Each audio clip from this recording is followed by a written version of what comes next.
पिंगल के ज्ञाता थे, पिंगल के आधार पर कविता बनाई उन्होंने। और फिर अपनी कविता में लोकोक्ति, मुहावरे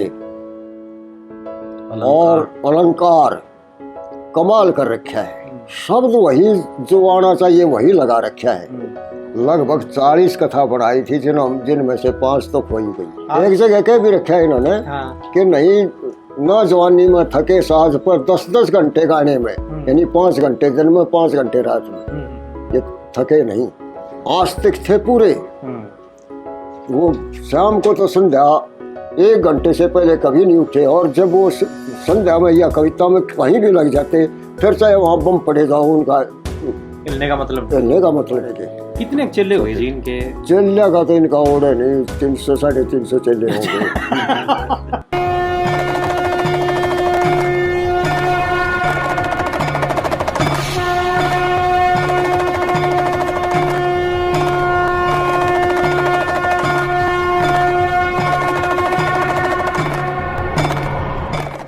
राग रागनी संगम देख रहे सभी दर्शकों, सभी गुणीजनों को मेरी प्यार भरी राम राम, सत श्री अकाल।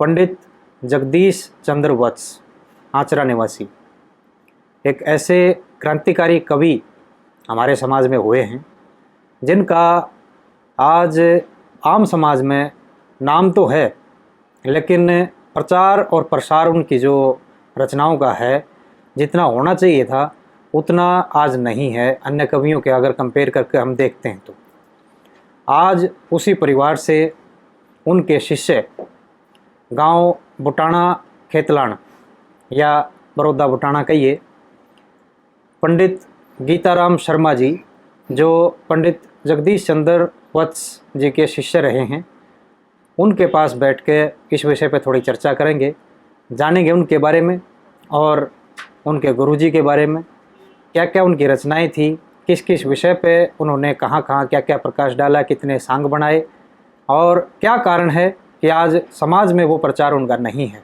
इन सब विषय को लेकर आज गांव बुटाना में पहुँचे हैं पंडित गीताराम जी शर्मा जी के पास। तो आइए उनसे चर्चा करते हैं।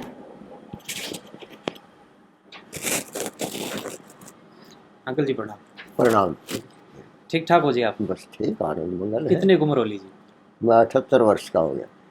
सेहत तबीयत ठीक है? बस सेहत ठीक ही है। अच्छा, बीमारी नहीं है गात में कोई? हाँ, बीमारी है वो तो आती जाती रहती है, बीमारी तो बुढ़ापे में। चलो, परिवार की तरफ से सुख है जी? परिवार की तरफ से पूरा सुख है मुझे। अभी आपकी रिहायश जो है गांव बुटाना में ही है? बुटाना में ही। तो आप अध्यापक रहे हो? अध्यापक हरियाणा सरकार के अंदर। अच्छा जी, कहाँ कहाँ और कितने साल आपने नौकरी करी टोटल? मैं टेम्परेरी तो रहा, खारिया जिला हिसार में था, पढ़ता था, अब सिरसा है। अच्छा जी। और उसके बाद आ गया मैं गंगेसर लगभग 2-2.5 साल रहा। उसके बाद तो अपना चौगम में लगा नहीं चाचा? उसके बाद बड़ौदा 23.5 साल रहा मैं। उसके बाद बुटाना गर्ल्स में आ गया मैं और वहाँ से रिटायरमेंट हो गया। गांव से ही रिटायरमेंट? गांव से ही रिटायरमेंट।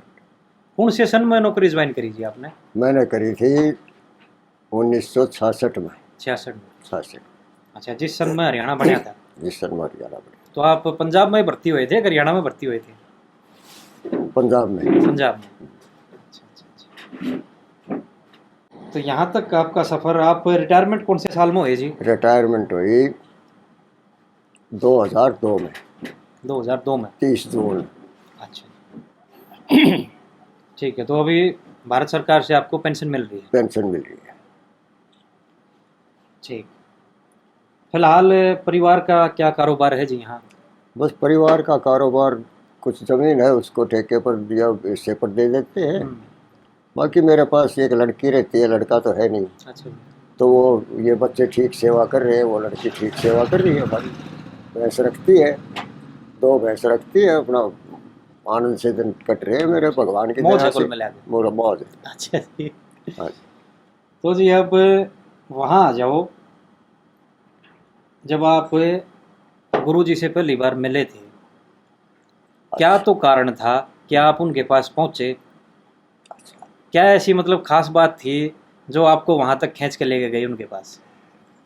एक हमारे गांव में परमानंद ब्रह्मचारी हुआ करते, वो कहीं कोई कुआं बनाना चाहते थे ब्रह्मचारी जी, तो इधर उधर वो घूमे, उनको कहीं जगह नहीं मिली। फिर मेरे ताऊ जी थे, मेरे पिताजी थे, वो उनके पास आ गए कि भाई कुएं की जगह दो। उनने जगह दे दी, तो ब्रह्मचारी जी जगदीश जी भजनी को ले आए। अच्छा। और उन्होंने ये कह दिया कि हमारा खाना ऐसी जगह बनवाना जहाँ शुद्धि हो। मेरी माता जी बहुत चतुर थी खाना बनाने में, और बड़े साफ सफाई से बनाती थी, चूल्हा लीप के, नहा धो के, एक साड़ी बांध के। हाँ, जो एक ब्राह्मण के कर्म हो, जो ब्राह्मण के कर्म हो वो पूरे करती थी। हाँ। तो ब्रह्मचारी जी ने पता था, वो फिर यहाँ मेरे ताऊ जी के पास, मेरे पिताजी के पास आ गए कि यहाँ खाना बनवा दो। तो जब वो खाना खाने लगे तो उनको ये हो गया कि भाई इस घर में तो आना जाना करना चाहिए जी। आपके गुरुजी को? मेरे गुरुजी को। ठीक है। और मेरे से बड़ी मेरी एक बहन थी, वो यूँ कह के भाई इस लड़की की शादी में मेरे को जरूर बुलाना। अच्छा। तो जब उसकी मेरी बहन की शादी हुई तो वहाँ पता दे दिया, वो आगे कन्यादान डाल के न्योता निंदारी के घर वो बन गए निंदारी। तो निंदारी बन के मेरा भी फिर मैं कुछ ऊपर सा हो गया, मेरा भी वहाँ आना जाना हो गया, और मेरे को कविता का शौक हो गया।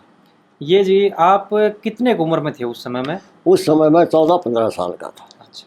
जब आना जाना हुआ तो मैंने फिर उनको गुरु धारण कर लिया, और मैं खुद, जब तो पैदल के रास्ते थे, यहाँ से 13-14 किलोमीटर पड़ता है अंचरा, कापी पेन उठाया, शनिवार को छुट्टी हुई, कापी पेन उठाया और उनके पास पहुँच गया, पंडित जी लिखवाओ, पंडित जी लिखवाओ।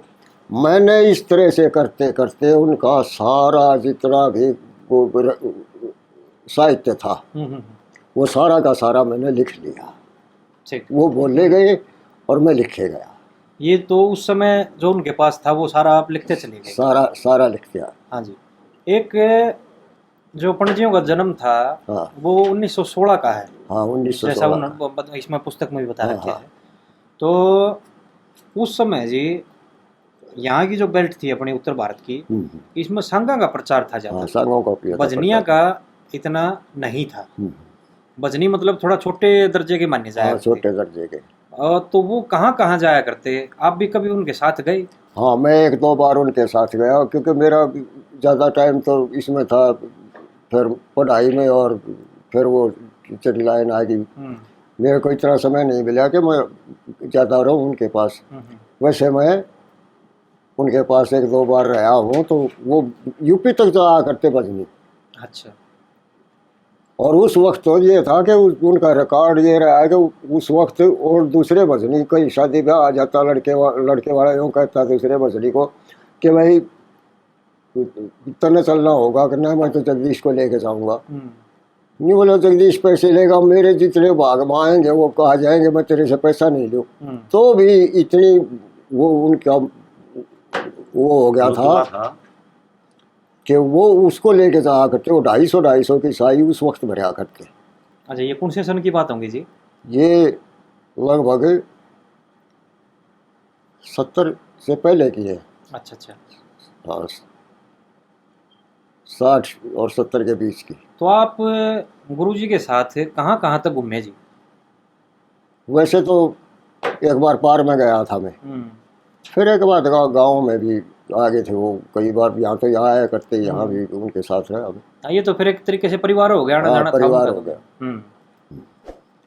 और सांग की जो पार्टी हो है जी, उसमें तो 13-14 बंदे हों। हाँ।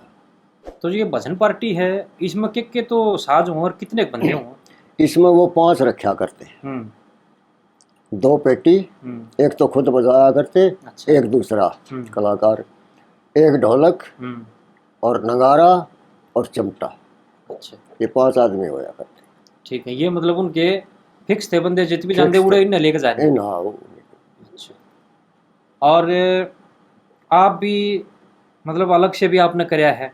अलग से भी कराया है मैंने। ये कब की बात है जी, और कितने दिन कराया, और कितने आपके पास वो साजिंदे थे, कौन थे वो साजिंदे? देखो, बंसीलाल जैसन ने, बंसी लाल जब चीफ मिनिस्टर थे तो उन्होंने 20 मील दूर भेज दिया हम्म। सबको, मास्टरों को, और मेरी ड्यूटी फरमाना में आ गई। फरमाना मैम फरमाना रोहतक। हम्म। तो वहाँ के लोगों ने मेरे को पता चला कि ये गाते हैं, तो वो हर महीने में 2 बार तो जरूर प्रोग्राम करवाते थे, जुड़ जाते थे सारा गांव, वहाँ प्रचार करवाया उन्होंने खूब। फिर वहाँ सब वो हॉल बनवाना शुरू कर दिया, तो मेरे को ले लिया उन्होंने, मैंने चंदा करवाया वहाँ हॉल का, और एक जिंजर अस्पताल बनवाने का चंदा कराया था, वहाँ गया था। अच्छा, ये काम आपने करवाए? ये करवाया। आपके जो गुरुजी का जो समय रहा जी इसमें प्रचारी के उसमें, उनने ये भी यही होगा भाई, जोड़ का चंदा करना है, स्कूल का करना है, हाँ, तब जो भी यही था। जोड़ का चंदा हो, स्कूल का चंदा हो, शिवालय का चंदा हो, या ब्याह शादी, रास्ते बनवाना, छठी का प्रोग्राम, उनमें वो खूब जाते थे। ज्यादातर क्या आया करते थे प्रोग्राम उनके पास?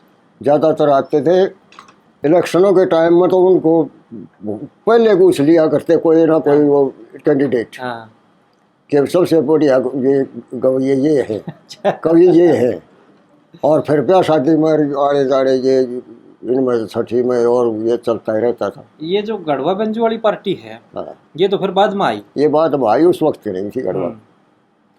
और ये जो एक आर्य समाज जी आया करते जी प्रचारी, वो भी अपना इसमें इतना साजबाज रखा करते मंडली में, वो उनका बड़ा था ना। आर्य समाजियों का तो ढोलक तक सीमित था, ढोलक चिमटा, अच्छा, हड़ताल, हारमोनियम भी नहीं रखा थे? हारमोनियम बस, ये नगारा तो कोई एक आध बेशक रखता हो, नहीं तो नगारा नहीं था उनके पास। अच्छा अच्छा अच्छा। और ये भजन किस टाइप की हुआ करते जिनके आर्य समाजी जो कराया करते, सुने हो कभी आपने? ये कोई सुनिया नहीं मैंने खास। अच्छा अच्छा, आपका मतलब रहा नहीं उस साइड। चलो ये वापस वहीं आ जाओ।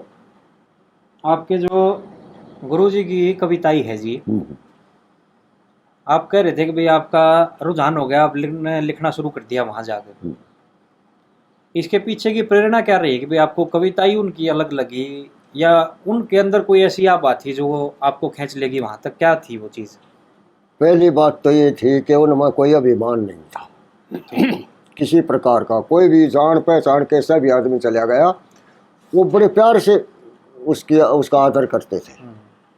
दूसरी बात ये थी कि वो न भूख के बस थे न नींद के बस थे। नींद में तो यूँ कहा करते, मुझे 24 घंटे में 2 घंटे सोने के मिल जाओ, मेरी नींद खत्म। और फिर कविता जो है ऐसी मार्मिक कविता है, शायद किसी कवि की याद मेरे दिमाग में आ नहीं रही कि कोई पहले भी, इससे पहले कोई बढ़िया कविता कर गया हो। अभी जैसे आपने बताया कि वो पिंगल के ज्ञाता थे, पिंगल के आधार पर कविता बनाई उन्होंने। और फिर अपनी कविता में लोकोक्ति, मुहावरे और अलंकार कमाल कर रखा है। शब्द वही जो आना चाहिए वही लगा रखा है। उनमें ये खासियत थी। एरा पेरा मतलब कुछ नहीं मिलेगा। तर्जों पर पूरी उतरना। कोई किसी कविता को ले लो, जिस तर्ज पर उसी पर पूरी उतरेगी, ना कहीं रुकना, ना कहीं भाग के शब्द लेना है। अच्छा जी, तर्जा का जो आपने बताया, तर्ज उनकी अपनी भी कोई कंपोजिशन थी जो अपनी खुद की तर्ज बनाई हो? ना, खुद की तर्ज नहीं बनाई उन्होंने। देसी तर्ज जो चली उस पर बना दिए, फिल्मी जो चली उन पर बना दी। अच्छा, उस समय जो फिल्मी थी? हाँ, उस समय जो थी। कितने तो सांग बनाए जी, और कितने फुटकड़ भजन बनाए आपकी जानकारी में? मेरी जानकारी में उन्होंने लगभग 40 कथा बनाई थी, जिनमें से 5 तो खोई गई। अच्छा, फिर दोबारा नहीं बनाई उन्होंने। ठीक। और अब 35 या 36 कथा उनकी रह रही है। और फुटकड़ भजन जो है वो लगभग 400 साढ़े 400 बनाए थे। कुछ ऐसे भी थे उनमें के उसी टाइम अच्छे लगते थे वो। अब मेरे पास लगभग 125 भजन है उनके। 125 आपके पास फुटकड़ है, और जो कि शुद्ध हैं उनके पास बैठ के लिखे? उनके पास बैठ के वो लिखवाते थे, साथ के साथ तर्ज बताते थे। और मेरे को यूँ कहते थे भाई कमाल है लिखाई का, वो गाते रहते, मैं लिखता रहता। ये हमने भी देखा जी। आपने ये जो पुस्तक, ये देखिए इसमें आ रही है भाई साहब, ये पुस्तक की जो प्रस्तावना करके लिखी जा है वे कौन से सफ़े पे क्या चीज़ है, कितने का कितना है, वो सारा उस रूप में इन्होंने कर रखा है। 19 भजन तो 19 तो ये सांग आपने इसमें अंकित कर रखे हैं जी। हाँ जी। और कितनी 18 और है। 18 और है आपके पास। हाँ तो ये तो 37 हो गए एक तरीके हाँ, से। 37 हो गए। अच्छा, अच्छा। ये पूरे पूरे हैं जो आपके पास है। पूरे पूरे। और 250 प्लस आपने भजन बताए हैं फुटकड़। हाँ। ये जो सांग बनाए हैं जी, उनके नाम याद हैं आपके सारे के? जबान याद नहीं है। अच्छा अच्छा। तो जो सांग जैसे करया करते बड़ा बेड़ा सांग का जो है हाँ। वो अब जैसे कई किस्से ऐसे बना रखे कविया ने जो 2-2 3-3 दिन में पूरे हुआ करते, बड़े बड़े हुआ करते। वो कैसे करया करते और कितने के भजन बोला करते जी एक किस्से में? मैंने बहुत से कवियों की कविता सुनी है, सांग भी सुने हैं, लेकिन जितने कविता एक सांग में इन्होंने बनाई है इतनी किसी ने नहीं बनाई। इनकी एक कथा में 50-50 55 भजन कविता है, भजन समझो। और ये जब बैठते जी, मान लिया ये ध्रुव भगत का किस्सा कर रहे हैं कहीं पे, तो उसमें कितने घंटे का कार्यक्रम चला करता और कितने भजन बोला करते उसमें? वो सारी कथा पूरी हुए बिना इन्होंने जय नहीं बोली। अच्छा, जितने थे भजन सारे के सारे चाहे 5 घंटे लगो या 4 घंटे लगो या और ज्यादा टाइम लगो। अच्छा। एक जगह कह भी रखा है इन्होंने कि नहीं न जवानी में थके साज पर 10-10 घंटे गाने में, यानी 5 घंटे दिन में 5 घंटे रात में, ये थके नहीं।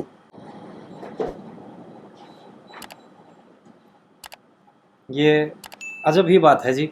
बिल्कुल। इतना वो करना नहीं तो सांग ने भी 3-4 घंटे में समेटते हैं। बिल्कुल, उसमें मोटी मोटी बात कम है। मोटी मोटी क्यों कई संगा में है जैसे 30-30 40-40 भजन है। हाँ। और उसमें से 15-20 छांट के वो मौके के कह दिए और वो उसमें पूरा कर दिया। हाँ। लेकिन ये छोटा नहीं करते एक भी भजन को। और वार्ता फिर वार्ता अपने आप का करते, वार्ता की जगह ही नहीं छोड़ रखी इसमें कथाया में कहीं। उन्होंने जहाँ सुई लगती देगी वहाँ फाड़ी फंसा दी। कविता में तो ये कमाल कर रखा उन्होंने जी। और फिर सारे निशाने उसी जगह पर जिस चीज का टॉपिक चल रहा है, जो जिसके ऊपर वार्ता हो रही है, सारे निशाने वहीं लगाने, एरा पैरा कोई नहीं। ये खासियत थी। अच्छा, तो आप फिर गुरुजी के संपर्क में जी और उनके साथ कब कितने एक साल रहे जी? मैं वैसे आखिर तक रहा उनके साथ में। नहीं, जैसे ड्यूटी भी थी आपकी। हाँ, मैं और फरमाना जब भी छुट्टी होती मैं उनके पास चला जाता। अच्छा अच्छा। मैं इतना प्रेम था मेरा, तो यहाँ से साइकिल उठाया, फिर तो साइकिल में आगे थे, साइकिल उठाया और उसी वक्त पहुँच गए। हाँ, मतलब एक तरीके से पिता पुत्र का नाता हो गया। पिता पुत्र का नाता, परिवार हो गया अपना। बड़ा प्रेम करते थे। एक बार उनको जरूरत पड़ेगी शहद की, मैं जा रहा था, तो कहने लगे भाई शहद मिलता नहीं कहीं, माँ जी परवाह ना करो, शाम का टाइम ये, मैं कल चाय पी जाओ, मैं कल यहीं आके पीऊँगा सुबह। अच्छा। तो मैं वहाँ से उसी वक्त आया, सुबह बहुत वक्त से चल के, और दिन सूर्य निकलते ही मैंने शहद की शीशी जाकर उनको दे दी, लो गुरु जी जितना चाहिए लो। अच्छा, ये आड़े तोड़े जी की थे कि ना दरिया था गरा। अच्छा, कर रहा होगा ना। अच्छा अच्छा अच्छा अच्छा जी, पहले चेले आप हो जगदीश जी? ना, पहले चेले तो और भी बहुत हुए आपसे बड़े। हाँ, बहुत से। अच्छा। और ऐसी कुछ रोचक बात बताओ जो आम समाज को नहीं पता है, आपको पता है गुरुजी के बारे में? वो एक कई दिन लगा दिया करते घर ऊपर के ऊपर साई में जा करते, और जब ज्यादा पैसे हो जाते उनके पास तो एक को भेज दिया करते घर। पैसे दे जाते, पैसे ले जाता, वो दे के आ जाता। एक दिन ऐसी बात हुई कि उनके पास किसी की जेब में पैसा नहीं था, बाहर जा रहे थे सारे, वो सब पैसे सारे खत्म हो लिए थे उनके। तो वो साइकिल पर आने लग रहे थे, जीन साइड में जा रहे थे, वो साइकिलों पर पिछवा हवा चल रही थी बहुत तेज, भूख लग आई उनको। वो कहने लगे पार्टी वाले, गुरु जी खाना तो खुआ दो, हम तो भूखे हो गए। भाई पैसा तो जेब में एक भी नहीं। चल पड़े, कुछ देर में फटफट करके ताड़ियों में एक कागज उड़ गया। उन्हें देखा, ब्रेक लगा गए, 10 का नोट बहुत कच्चा गड्डी में से निकला होया, ताड़ियों में फंस गया वो। कहने लगा ओ भाई तुम्हें सबको खाना खिलाऊंगा, आ जाओ। वापस बुला लिए सारे, सबको खाना खिलाया। जब तो सस्ता भाव था, 10 में सब हो लिए, सब ने खा लिया 10 सब रुपए। उस वक्त था क्या, रुपया 1.5 रुपया डाइट थी उस वक्त तो। अच्छा जी। ये कमाल। फिर उनका कमाल ये था, ये देखा कि एक मकान उन्होंने उधर रखा था, एक दीवार के साथ सैकड़ों मन 100 मन गेहूँ पड़े थे, वो लगा रखे हो बिल्कुल ऊपर से छतनवत, और आंधी और बारिश आ गई। सुबह उनके गेहूँ आ गए, एक दाना भी बीजा नहीं पाया कहीं। ये पता नहीं क्या खासियत है। अच्छा। हाँ, एक चीज थी उनमें, आस्तिक थे पूरे। वो शाम को तो संध्या 1 घंटे से पहले कभी नहीं उठे, और जब वो संध्या में या कविता में कहीं भी लग जाते, फिर चाहे वहाँ बम पड़े जाओ, उनका हिलने का मतलब नहीं। एकाग्र थे। यानी भगवान की कृपा से उनको बूंद नहीं लगी है कभी। ये भी एक अलग बात है जी। अलग बात है। अलग बात। प्रतापी थे कुल मिला के। हाँ, प्रतापी थे। और वो वैद्य भी थे, कवि भी थे, वो जमींदार भी थे, खेती करी, वो ड्राइवर भी थे, लखनऊ में ट्रक चलाया अपना। अच्छा जी। हाँ जी, उन्होंने खांड काटने की मशीन लगाए, दुकान करी किराने की, और गांव में और चक्की लगाई आटा पीसने की, खुद अपने हाथों से ईंट निकाल के अपने मकान बनाए। वो बहुत मेहनती, उन्होंने 1 सेकंड भी जाया नहीं जाने दिया कहीं। ये तो आपने अलग चीज बताई थी, जब इतना काम उन्होंने कराया, और फिर और उसके साथ साथ कविता का भी तो इतना समय कितने लेंदे? समय यूँ ही मिलता था उनका। बड़े बड़े अनुष्ठानों में जाया करते, पंडित बुलाया करते उनको। वो पंडित भी थे। अच्छा, कर्मकांडी पंडित थे। ये अलग चीज बताई जी आपने, इतनी जानकारी हमारे पास नहीं थी। हमने भी कुल मिला के बस ये जो मास्टर सतवीर सिंह जी ने कुछ एक भजन गाए हैं, वो भी जो रिकॉर्डिंग वाले हैं, जगदीश कैसेट, और इसमें 2-3 नाम उसमें गाए हैं, वो सुने थे जी। उनकी छंद रचना जो मास्टर जी ने गा रखी, वो शुद्ध है अशुद्ध है वो तो आप बताओगे, आपने सुने होंगे शायद। फुटकड़ गाए में किस्सा तो नहीं लिया, किस्सा नहीं लिया, फुटकड़ गाए मैंने सुने नहीं कभी। अच्छा। तो एक ये जो शो का जोड़ है वो आपको याद है? बिल्कुल याद है। वो शो का जोड़ है जी, वो शुद्ध रूप में सुनाओ। ये असली सौ का जोड़ है, सुन ध्यान रहने लगी। 1 ओम 2 जीव ब्रह्म है, माया त्रिगुणी भारी, देखी 4 वेद और 5 भूत, 6 ऋतु सदा से प्यारी, देखी 7 द्वीप वसु 8 खंड 9 10 दिशा फिर सारी, देखी 11 रुद्र 12 राशि, 13 कश्यप नारी, देखी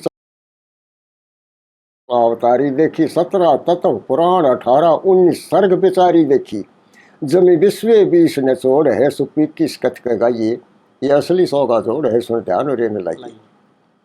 22 है उपसर्ग, 23 तंत्र, 24 है अवतार, 25 है प्रकृति, 26 कृष्ण वर्ण हुए पार, 27 योग नक्षत्र, 28 29 वेद दिए क्यों मार, 30 तीर बड़े केंद्र, 31 32 आवरण है श्रृंगार, 33 व्यंजन, 34 व्याख्या, 35 सर्वाधिगण यार, 36 राग नृत्य, 37 फल, 38 पद, 39 धार, मन 40 शेर का मोड़ है, मत ज्यादा बोझ उठाइए।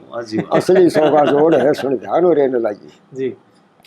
41 प्रत्याहार, 42 कांड, 43 दीक्षा होती, 44 अक्षर नेम, 45 46 बीज चराचर बोती, 47 कोष, 48 पाप कुरुक्षेत्र भूत होती, 49 पवन, 50 अवस्था गृहस्थ आश्रम आयु होती, 51 कल से 52 भैरों, 53 अंग सजाए मोती, 54 बूटी, 55 वीर्य, 56 भोग, 57 ज्योति, तेरी नहीं यहाँ तक दौड़ है, मत खाली मगज खपाइए। ये असली 100 का जोड़ है, सुन ध्यान रहने लगी। 58 शक्ति, 59 बिंदु, समय रात दिन 60 घड़ी, 61 खंबे, 62 साधन, 63 पैड़ी स्वर्ग चढ़ी, 64 योगिनी, 65 छाया, 66 डांड देखें खड़ी, 67 बुर्जी, 68 तीरथ, 78 रेखा छोटी बड़ी, 70 घाट, 71 डोडी, 72 कोठे सांकल जड़ी, 73 कुंड, 74 अंकुर, 75 पान प्रस्तड़ी। यहाँ नहीं अकल का ओढ़ है, गुण ज्ञान सीख के जाइए। असली 100 का जोड़ है, सुन ध्यान रहने लगी। 76 शकुन, 77 माला, 78 भाव गए प्रगटाए, भे 79 जंतर, 80 81 गोत्र गए समझाए, 82 शाखा विधि, 83 गए 84 आसन लाए, पदी 85 बंधन 86 सोम 87 लिखे पाए 88 बंधन 89 नाले 90 नशे रहे नित छाए 91 ठोकर 92 बुद्धि सदा जगत में सुनते आए कवियों में न तेरी मरोड़ है कि ते मूर्ख लोग अरे जाइए अरे असली राम समझाने के न लगे 93 कर्ण 94 पंथा लिखे 95 दोष विशाल 96 मूठ का पैन जने 97 घर 64 के टाल 98 रोग 99 दारू 100 है समझ शीश पे काल 1 2 3 3 6 गण के 10 के 55 कर ले ख्याल 10 के 55 कर ले ख्याल 1 से 100 तक रहो बढ़ाता पावे कोई ना गलत सवाल 5050 जुड़ेगा अपना 100 का जोड़ संभाल तेरी खास बात का तोड़ है मत तंगल मंगू भाई असली 100 का जोड़ है सुन ध्यान रे न लाइए जो कोई शंका रे जा मन में भेद अगर तू पूछ जाता वह 100 का नोट और साफा ले गुरु रति राम पे भेंट चढ़ावे पद पद पे प्रमाण मिलेगा गलती लेख एक ना पावे जितनी वस्तु लिखी भजन में नाम सभी के खोल बतावे कविता भवन अलग कमरे से बैठ रात दिन भजन पढ़ावे छाप काट जगदीश चंद्र की सहम कदे कोई धोखा खावे जात ब्राह्मण गौड़ है चला गाँव में सरे आइए असली 100 का जोड़ है वाह जी इसका जी ये जो छठी कली है ना जब सारा खोल के बता सकते हो तो सारा बता दो ना तो छठी और सातवीं तो जरूर खोल दो इनका मतलब बता दो खोल के इसका मतलब तो ग्रंथ में लिखा है अच्छा हाँ वो जो बनी तो याद नहीं ये इसमें ज्योतिष विद्या में काम आओ 93 कर्ण जो है 94 पंथा 94 पंथ है ये इनके साधुओं के और 95 दोष बताए हैं 96 मूठ का पैर ये ब्राह्मण जो जनेऊ पहनते हैं ये 96 मूठ यानी 8 की उंगलियों का 96 एक मूठ में 4 उंगला हुआ ना तो ये 96 मूठ से बनता है अच्छा जी 96 मूठ का पैर जनेऊ हाँ और 97 घर 64 के टाल चौपड़ जो होते हैं उसके 97 घर होते हैं ठीक है खाने वो हाँ जी 98 रोग 99 दारू यानी रोगों से ऊपर एक दारू है और फिर 99 से ऊपर 100 है जो वो काल है 100 काल कैसे बताए उन्होंने हमारे ग्रंथों में लिखा है ऋषि मुनियों ने कि 99 अकाल मृत्यु है एक असल काल है वो 99 अकाल मृत्यु कैसे है एक दीपक को लगा के रख दो आप हवा का झोंका आकर के उसको बुझा देगा जबकि उसमें तेल भी भरा है बत्ती भी है उसकी असली मृत्यु नहीं है कोई पानी का टपका कतरा ढेप उसके ऊपर वो बुझा देगा कोई कीट पतंगा आ गया वो भी उसको बुझा देगा इस प्रकार की 98 ये 99 जो है ये अकाल मृत्यु है ये दवाई से ठीक होने वाली है अगर उसका उपचार उसी समय हो जाए तो ये अकाल मृत्यु टल सकती है लेकिन वो असली काल जो है वो 100वां है 100वां काल हाँ और छाप अगर कोई छाप काटेगा तो जेल में जाएगा नहीं देखो छाप काटना तो ये वैसे भी संवैधानिक रूप से भी और नैतिक रूप से भी बड़ी गलत बात है आजकल बड़े से लोग कर रहे हैं नहीं करना चाहिए तो इसमें जी मैंने यो जो भजन आपसे सुना है इसमें मतलब गुरु का नाम उन्होंने लिया है हाँ। ये जो आपकी गुरु प्रणाली है हाँ। इसका और जिक्र करो बस उनके गुरु थे ब्राह्मणवास से मास्टर रतिराम जो गौर स्कूल में मास्टर थे अच्छा ये ऐसे गुरु की 4 नामे थे जिनमें कोई ऐब ना हो शराब सुल्फा फीम गांजा झूठ कपट सड़क ना हो जी तो वो गुरु मिले इनको कविता तो इनके पास पहले भी बहुत थी गुरु बनाने से पहले और जब वो गुरु धारण करके चले तो रतिराम जी कहने लगे भाई छोरे तूने गुरु तो बना लिया मेरे से लिया तो कुछ नहीं ये बोले गुरु जी मसाला तो मेरे पास काफी है वरना तो गुरु की जरूरत थी मार्गदर्शन मिल गया मार्गदर्शन मिल गया ठीक बात वो तो नेचुरल थी उनके पास ये कविता ही तो वो नेचुरल गुरु का मार्गदर्शन होगा उसमें और निखार आ गया अच्छा इनके परिवार में मास्टर जी और भी है कोई सिस्टम ना जो आगे बढ़ा रहे हो ना इनके परिवार में कोई एक बार जींद में वो इनका वो कराया था जन्मदिन मनाया था और एक बार गांव में ऐसरे में उसके बाद तो कोई प्रोग्राम नहीं होया तो इसके पीछे जी देखो कई कारण हैं किसी कवि का अगर आगे कविताएं नहीं गाई जा रही है प्रचार प्रसार नहीं हो रहा है उनके बाद एक तो क्या है कि परिवार ने संभाला नहीं लिया, पहला कारण तो ये है। और दूसरा ये है कि चेले ऐसे हों, अब वो जो चेले तो बन गए लेकिन प्रचारी वो भी नहीं हुए प्रचारी आगे। वो भी नहीं हुए। हम्म एक थे प्रचारी मदीने के हरिचंद, उनकी आवाज थी हम्म। और बड़ा सुरीला गाते थे। मदीना यो कौन सा मदीना, पुराना ये मदीना? ये मदीना उलाना मदीना। अच्छा। उनकी असामयिक डेथ हो गई हम्म बिजली का करंट लगने से। हम्म। हरिचंद मिरासी थे कौन से? ना पंडित थे, पंडित। अच्छा। एक भीमसिंह थे इसके लजवाड़े के। कितने चेले हुए जी इनके? चेले का तो इनका ऑर्डर नहीं, 300 350 चेले हो गए। हम बात छोड़ने दाना जा रहा हम्म, उड़ करी बात मना वो राय धनपत सिंह जी के परिवार में। उनसे पूछिए कि भाई राय साहब ये कितने चेले थे? बोला राय साहब के चेले का उड़ पुण्या भाई कई ठेले भर जाएंगे, बोला इतने चेले थे। तो 300 350 चेले बताए आपने। एक, हाँ, एक रतन लाल थे समानके के, इनके चेले, जो हारमोनियम को बहुत गजब का बढ़ाते थे। उनके मुकाबले में बजंतरी नहीं था उस समय। जी। खैर ये तो इनकी भी खुद खास बात थी कि अपना हारमोनियम हाँ, इनके ये पास था, ये खुद बजाया बजाते करते। थे। आवाज कैसी थी जी गुरु जी की? आवाज बहुत थी इनको। बिना माइक के आखिर तक सुना करती। उस वक्त कहाँ माइक माइक हुआ थोड़ी थी उस करते। टाइम पे। आदमी चाहे 1000 हो 2000 हो, आवाज धुर 6ठे 7वें सुर से गाया करते ही। अच्छा जी, हाँ जी। ये भी खास बात है। थोड़ा बहुत प्रयास सा तो हम भी कर लें, लेकिन तीसरे चौथे तक तो हम भी ना गए जी। ना 6ठे से कम तो इन्होंने गाया ही नहीं कभी। अच्छा, कोई और ऐसा विशेष प्रसंग बताओ जी जो आपने महसूस कराया हो गुरु जी के साथ रह गए, भाई कुछ अलग बात थी यहाँ आगे, मैंने कुछ मतलब इस जगह इस समय पे यह चीज न्यारी देखी। उनका बस प्रेम ही जो था ना, वो ऐसा था कि सबसे अलग था। किसी चीज का लोभ नहीं था चेलों से उससे। उन्होंने यहाँ आते, अगर मैं उस समय तो ये 10-5 रुपए दिया करते, मैं देने लगा। ये बोले भाई जो मेरा आना छुटवाना हो तो दे दे, ले ले वो। यानी बिल्कुल त्याग था। हाँ जी। तो संतोषी थे, कर्मकांडी पंडित थे, त्यागी थे, हाँ जी। और सही मायने में कहा जाए तो ब्राह्मण थे। ब्राह्मण थे, और असल तो वो गुरुत्व के अधिकारी थे। जी। तो यही वो विशेषता थी जो आपको खींच के लेगी वहां मेरे को तक। कहाँ खींच के ले।